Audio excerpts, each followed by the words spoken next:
Halo permisa, selamat siang, selamat beraktivitas. Bersama saya Faruja di Sekilas Info News. Hari ini saya akan menemani Anda dalam beberapa menit ke depan di acara news. Pertama, pada Kamis 2 November 2023, mahasiswa semester 5 dari jurusan Komunikasi dan Penyiaran Islam UIN Sultan Maulana Hasanuddin Banten melakukan pertemuan ke-10 dalam mata kuliah Teknik Reportase dan Investigasi Berita yang diampu oleh dosen Bapak Dr. Ade Kusuma SIKOM.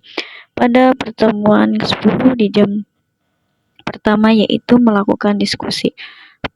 Presentasi kelompok 6 ini yang membahas mengenal gaya penulisan berita, investigasi, serta teknik pembuatan kegiatan jurnalisme investigasi. Baik permisa, langsung saja menuju ke dalam pembahasan unsur-unsur pada penulisan berita investigasi.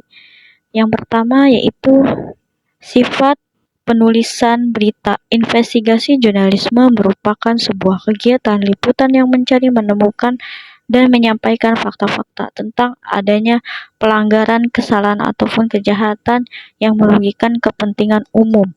Sesuai pendapat Sirkuit, pekerjaan jurnalisme investigasi bertujuan untuk mendapatkan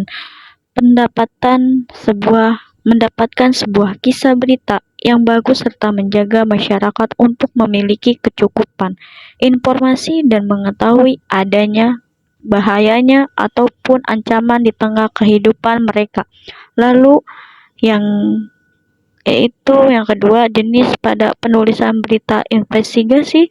Terdapat 3 jenis berita investigasi, yaitu pertama reportase investigasi orisinal. Ini merupakan bentuk laporan investigatif yang sering berujung pada investigasi publik secara resmi tentang subjek atau aktivitas yang semula diselidiki dan diungkap oleh jurnalis.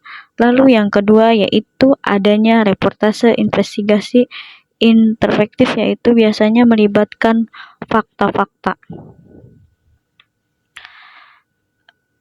dan isu yang lebih kompleks ketimbang sekedar mengungkapkan biasanya. Lalu yang ketiga adanya reportase meraih investigasi. Laporan terhadap investigasi adalah perkembangan terbaru dari jurnalisme investigatif, semakin biasa untuk dilakukan.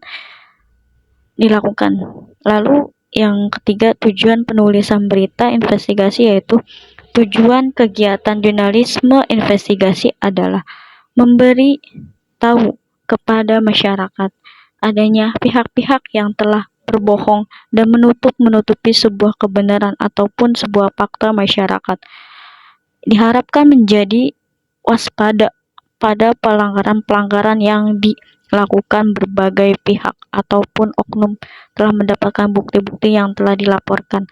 Lalu yang keempat yaitu struktur pada penulisan berita investigasi. Menyusun laporan investigasi berita dengan menyusun artikel berita, karena jurnalisme investigatif membutuhkan lebih banyak sumber materi dan fakta.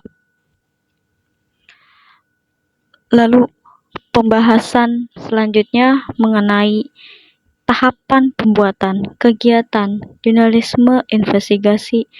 Lalu yang pertama, reproduksi. Dalam perencanaan sebuah liputan juga penting merumuskan hipotesis yang jelas untuk diuji di lapangan. Sebuah itu hanya bisa dilakukan dengan perencanaan yang baik. Lalu yang kedua yaitu adanya reproduksi.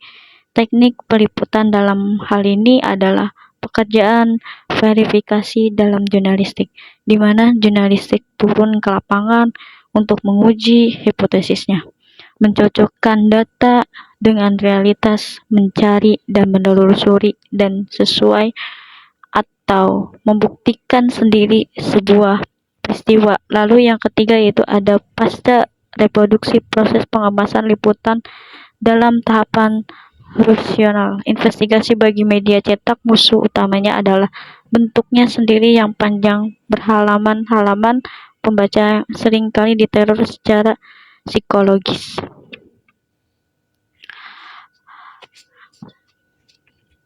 reproduksi pengemasan laporan adalah dalam tahapan rasional investigasi bagi media cetak. Musuhnya utamanya adalah bentuknya sendiri yang panjang halaman-halaman, bahan seringkali diteror secara psikologis. Dengan artikel yang panjang, bila para koki gagal menghadirkan phishing yang memikat dalam artikel tersebut, yang langsung bisa ditemukan oleh pembaca dalam hitungan menit saja.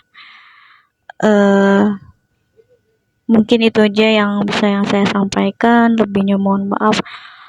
Baik pemirsa, informasi yang tadi menghampiri jumpaan kita di acara news hari ini, saya Vanurjia izin pamit undur diri. Sampai jumpa di kesempatan berikutnya.